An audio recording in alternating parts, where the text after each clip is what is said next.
Director Arun Madheswaran இயக்கத்தில் நம்ம தனுஷ் அவர்கள் நடித்து லாஸ்ட்டாக தேட்டரில் வெளிவந்த ஒரு மூவி கேப்டன் மில்லர். ஒரு பயங்கரமான எதிர்பார்ப்பு, ஆனால் அந்த எதிர்பார்ப்பை அந்த படம் பூர்த்தி பண்ணலை அப்படின்ற மாதிரி தான் நம்ம சொல்லணும்.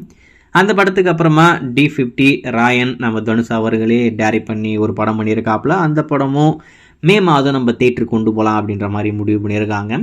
அதுக்கடுத்து ஒரு தெலுங்கு படம் பண்ணிக்கிட்டு இருக்காப்புல சேகர் கமலா. அவர் தான் அந்த படத்தை டைரக்ட் பண்ணிக்கிட்டு இருக்காரு. கண்டிப்பாக இந்த படமும் நல்லா தான் இருக்கும் அப்படின்ற மாதிரி எதிர்பார்க்குறேன். ஏன்னா வாத்தி அதுவும் ஒரு தெலுங்கு படம் தான், தமிழ் தெலுங்குன்னு சொல்லிட்டு பைண்டிங் உள்ள அந்த படத்தை எடுத்தாங்க. நம்ம எதிர்பார்த்ததுக்கு ரொம்ப பயங்கரமாக இருக்குது அப்படின்ற மாதிரிலாம் நம்ம சொல்ல முடியாது. ஓகே, ஏதோ பார்க்கலாம்ப்பா, ஒன் டைம் பார்க்கலாம், ஃபேமிலி ஆடியன்ஸுங்களுக்கு செட் ஆகும் அப்படின்ற மாதிரி தான் அந்த படம் இருந்தது. சரி, இதுக்கடுத்து தெலுங்கு படமே வேணாம் அப்படின்ற மாதிரி நம்ம முடிவு பண்ணியிருந்தோம். இதுக்கப்புறம் யாருமே பண்ணாதீங்க அப்படின்ற மாதிரிலாம் நம்ம பேசிக்கிட்டு இருந்தோம். ஆனால் நம்ம தனுஷ் அவர்கள் அப்போவே இந்த படத்தை ஓகே பண்ணிட்டாரு, அப்போயே சைன் போட்டார். அதனால் அந்த படத்தை பண்ணி தான் ஆகணும், அதில் எந்த ஒரு மாற்றம் இல்லை. இப்போ அந்த படம் பண்ணிக்கிட்டு இருக்காங்க.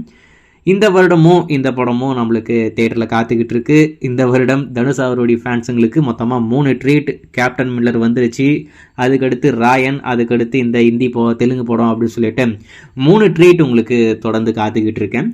இதில் கேப்டன் மில்லர் மட்டும் நம்ம எல்லாரும் ஏமாத்திருச்சு, அதை பரப்பட்ட பிரச்சனை. இன்னைக்கு இந்த சேகர் கமலா நம்ம தனுஷ் அவர்கள் இணைஞ்சிருக்கிற படத்தோடைய டைட்டில் டீசர் நாங்கள் ரிலீஸ் பண்ண போகிறோம் அப்படின்ற மாதிரி சொன்ன மாதிரி வந்துருச்சு. ஆனால் கொஞ்சம் டிலே ஆகி ஏதோ டெக்னிக்கல் இஷ்யூ அப்படின்னு சொல்லிட்டு தள்ளி வச்சு அந்த ஃபர்ஸ்ட் லுக்கை இப்போதைக்கு ஷேர் பண்ணியிருக்காங்க.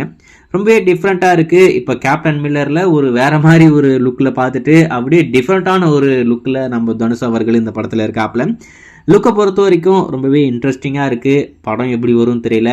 படமும் இந்த போஸ்டர் மாதிரியே டிஃப்ரெண்ட்டாக நல்லா இருந்தால் கண்டிப்பாக இந்த திரைப்படம் மிகப்பெரிய வெற்றி பெறும். அதில் மட்டும் எந்த ஒரு மாற்றமே இல்லை. என்னை பொறுத்த வரைக்கும் இந்த படத்தோடைய ஃபர்ஸ்ட் லுக் நல்லா தான் இருக்குது. அது மட்டும் இல்லாமல் இந்த படத்துக்கு ஃபஸ்ட்டு தாராவி அப்படின்ற மாதிரி டைட்டில் வச்சுருக்காங்க அப்படின்ற மாதிரி ஒரு ரூமர் பரவலாக பேசிக்கிட்டு இருந்தாங்க. நீங்கள் பார்த்துருப்பீங்க நம்புகிறேன். இது என்னடா இப்போ தான் ராயன் அப்படின்ற மாதிரி ஒரு படம் பண்ணிகிட்டு இருக்காரு, இப்போ என்னடானா இது தாராவி அப்படின்ற மாதிரிலாம் நானுமே நடிச்சுக்கிட்டு இருந்தேன். ஆனால் கடைசியில் இந்த படத்துடைய டைட்டில் குபேரா அப்படின்ற மாதிரி வச்சுருக்காங்க. டைட்டிலுமே ரொம்ப இன்ட்ரெஸ்டிங்காக ஏதோ வேறு மாதிரி இருக்குது. ஸோ வெயிட் பண்ணி பார்ப்போம் படம் எப்படி இருக்குது அப்படி சொல்லிட்டேன்.